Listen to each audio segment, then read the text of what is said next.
Okay, as you probably know, or at least I hope so, this conference is related to the Institute of Economics and Society and Peace in the Middle East. And one of our main goals in the Institute is to present or to make data available for, first of all, for the general public, but especially for the decision makers. So I'm going to introduce now two data sets. The first is economic resilience in the Middle East, selected countries in the Middle East. And second, the non-observed economy, which is better known as black economy or shadow economy if you want, also in the Middle East.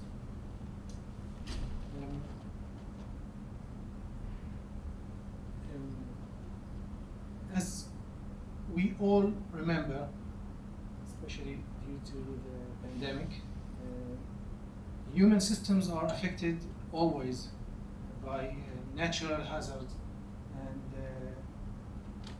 such as earthquakes, storms, and of course pandemics. And the welfare impact of these adverse shocks does not only depend on the physical characteristics of the event or on its direct impact in terms of loss of lives or loss of assets, but it also depends on the ability of the economy to cope, to recover, and to reconstruct, and therefore to minimize the aggregate loss in the economy.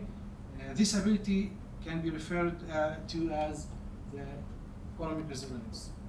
So, in other words, economic resilience refers to the ability of an economy to recover from or to adjust to the negative impacts of an adverse exogenous shocks and to benefit from positive shocks.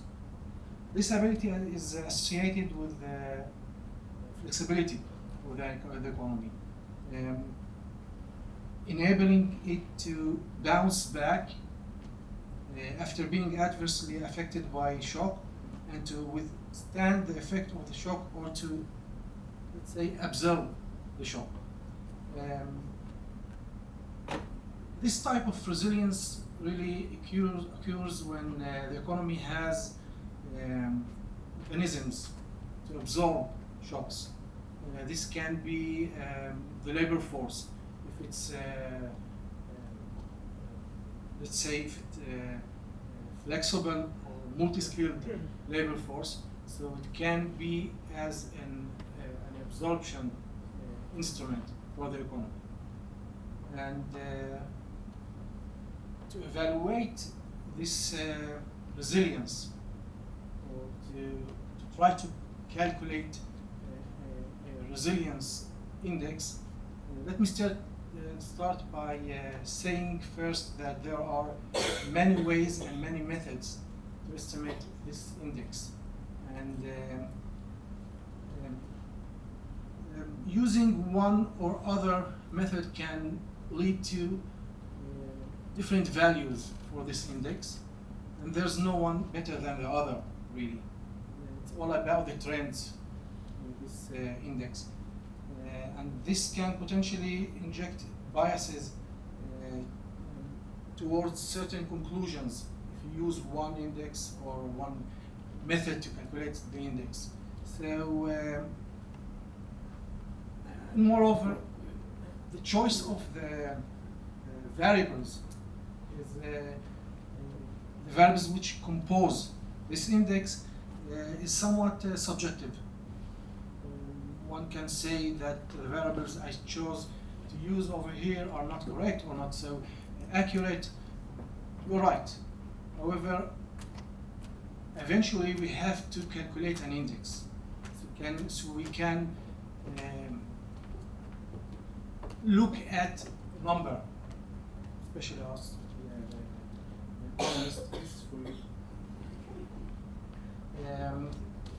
however, please remember, eventually, what really matters is the harmony between the factors that build the index, and I will show you later.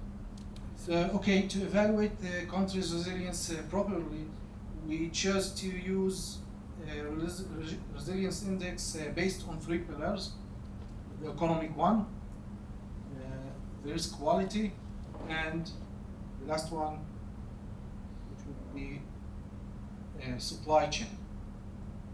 Let's go each one in hand. The economic one, as you see over here, this is the structure of the index. So the economic factor, I call it, have 5 drivers. Each factor have 5 drivers. I'll try to manage that.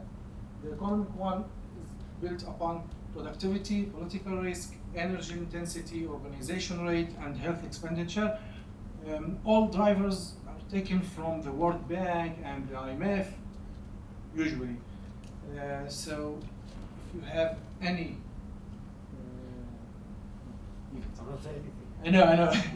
Okay, so the risk quality is also combining these risks. And you see there's the climate risk also, fire risk, cyber risk, which is very important for the monitoring systems. And there's supply chain, and hear me. And the supply chain, this is an important factor in, we will see that later, having in the country index or score. Okay, so the supply chain have infrastructure quality, control of corruption, supply chain timelines. This is important. Okay.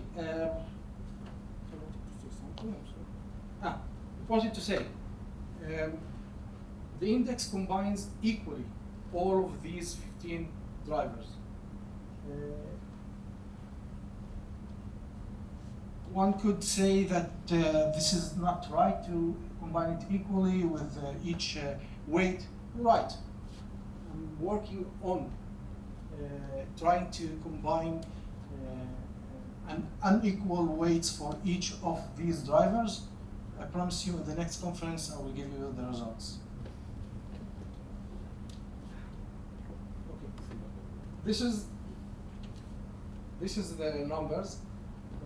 As you see, Israel belongs to Israel is ranked 3rd from the top. First is the United Arab Emirates, and then Qatar. The greater, the best. You know, it's from the index is ranging from 0 to 100. So see over there Israel. In the bottom there's Lebanon and Iran. What's your source? Is that the S&P, the source? No, it's my calculation. What's an S&P? I'm sorry. Standard and Poor risk evaluation factor. No, it combines risk evaluations also, of course, but it combines much more drivers over 15 drivers. So part of that, yeah. Can you get back one? How did you quantify all these? I've took it from IMF or World Bank. I didn't quantify anything. So I just gave equal weight for each of one of them and simply calculated it. I know I can do better. However, I wanted to present in the conference something. So to minimize the questions, I've wait for the equally weighted. Okay. So as I mentioned before, the harmony between the factors is important for the country score. Here, showing the first 3 countries in the ranking. Yeah. So, nevertheless, you can see that the supply chain score has much effect on the last score on the aggregate score of the country. If you go back to the table, you can see why. It has the infrastructure quality inside, it has supply chain timelines. So remember, this is about shocks, not usually steady economy. And in disasters, supply chain timelines somewhat have bigger weight. Or should give a bigger weight. So let's see. These are the first 3 countries in ranking, and these are the last 3 countries in ranking. Any idea over here? I will be glad to take it after all. If you have any ideas to explain what's that. Okay. Moving on to the non-observed economy. This is my preferred field. We start by defining the non-observed economy, or the shadow economy, or the black economy. So you can see the non-observed economy is all economic activities and the income derived from them that avoid government regulation, taxation, or observation. According to the OECD definition, non-observed economy includes 4 main categories. First, there's the underground production, and then quoting this productive activity is legal. However, it is concealed from the tax authorities in order to avoid payment of taxes, of course, or the regulation applying to it. This is the first type, or the first ingredient in the NOE construction. The second, it's illegal production. So there's underground production and there's illegal production. This one is a productive economic activity that generates or supplies illegal goods and services, or goods produced by illegal means. So there's a difference between the two. One is legal and the other is illegal. Both of them are components in the NOE, the non-observed economy. There's also, of course, the informal sector production, which is productive economic activity conducted by unregistered agents or households that produce beyond their own needs. And last, but most important and most interesting in my view, statistical deficiencies. This component involves unreported economic activity that is not included in the calculation of the GDP due to defects in the government's data collection. So it's not the agent responsible for this defect. It's the government or the government agent data collection is a defect. Okay, if we look at all of 4 of that and try to measure the size of the non-observed economy in any country, we would see that there's also over here so many methods, so many ways to try to measure or to try to estimate the size of the non-observed economy. Sorry. In general, there are 3 different large or main methods. The first one is the direct approach, which estimates the size of the non-observed economy or non-observed economic activity by replies on surveys or tax auditing methods. So it's the direct one. You ask someone, do you evade paying taxes? I don't know. I see you have a lot of questions, right? No, I don't avoid paying taxes. Okay. So this is direct approach. The second one is the indirect approach. This one usually macroeconomic, and uses economic and non-economic indicators that contain information about the development of the unregistered economic activity over time, such as transactions, such as demand for money, demand for we have over here physical inputs, electricity consumption. This is a very interesting approach. And the third one is called the model approach. Includes statistical models that are used to estimate the non-observed economy as an unobserved or latent variable. Really, they used this approach not for the non-observed economy, but for estimating intelligence in exams. So researchers adopted this approach from this field to the field of trying to estimate the non-observed economy. Of course, I don't have to say, each one of these approaches has its advantages and disadvantages, and each could lead to different number, different size of non-observed economy in the same country. So this is a resemblance between non-observed economy and the resilience index, calculating of it. Okay. So I said before, what I did, I used Medina and Schneider estimate procedure or method. This one belongs to the third option I showed before, and they used a method called mimic model, mimic approach. It's a multi-indicators, multi-cause. It's a model approach, let's say. I think I have it over here. Yeah, this is their model. As you can see, to calculate the size of the shadow economy, there are some variables that contribute positively contribute to the size of the non-observed economy, and there are some factors that contribute to decrease the size of the non-observed economy, as business freedom index. You can see it over here. I don't know what I'm looking over there. So there's business freedom index and economic freedom index. No, I'm sorry. Yes, and economic freedom index. Both of these factors, or both of these variables contribute to lower the size decrease the size of the shadow economy. What about the numbers? Here are the numbers over here.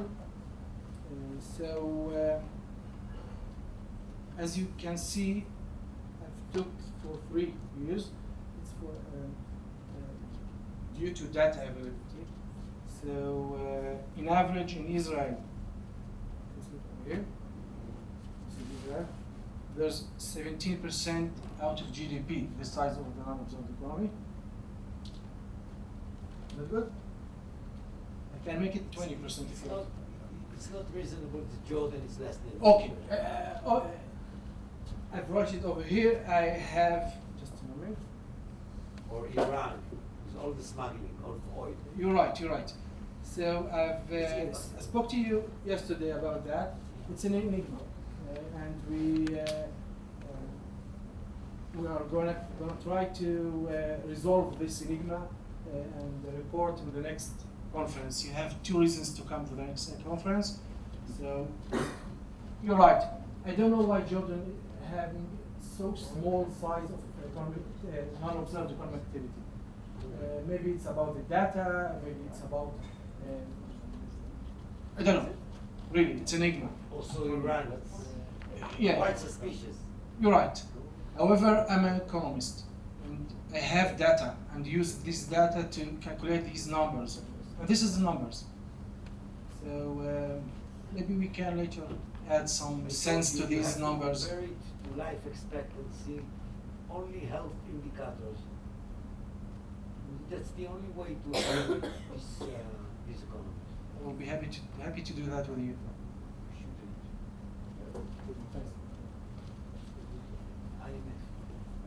Okay. So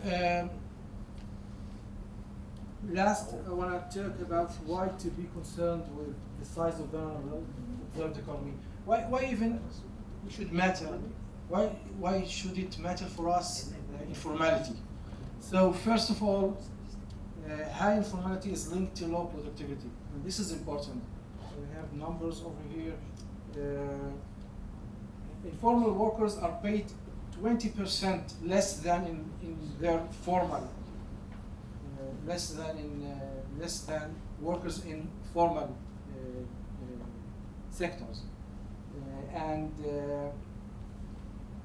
labor productivity in informal firms, on average, is only quarter of labor productivity in formal firms. So, high informality is linked to low productivity.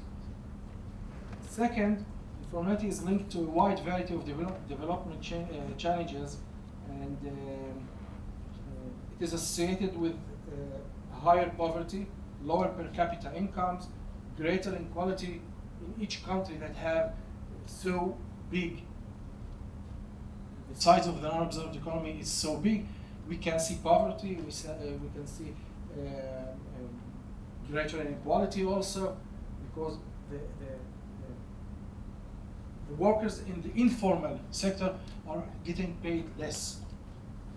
And of course, third, high informality usually means weak government capacity.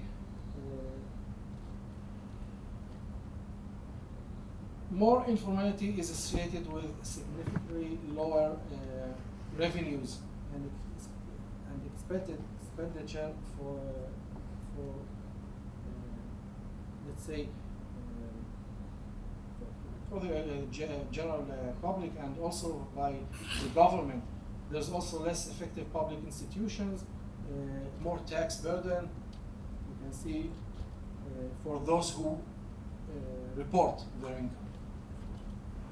And the most important, there is no easy fix. You see, one could decide to work in the informal sector by choice. However, most of these workers, it comes out or stems out from necessity. So there's no one solution, and each government and each country should look at the reasons why its resident is choosing to get paid less in the informal, and why they are deciding to work informal. That's it. Thank you.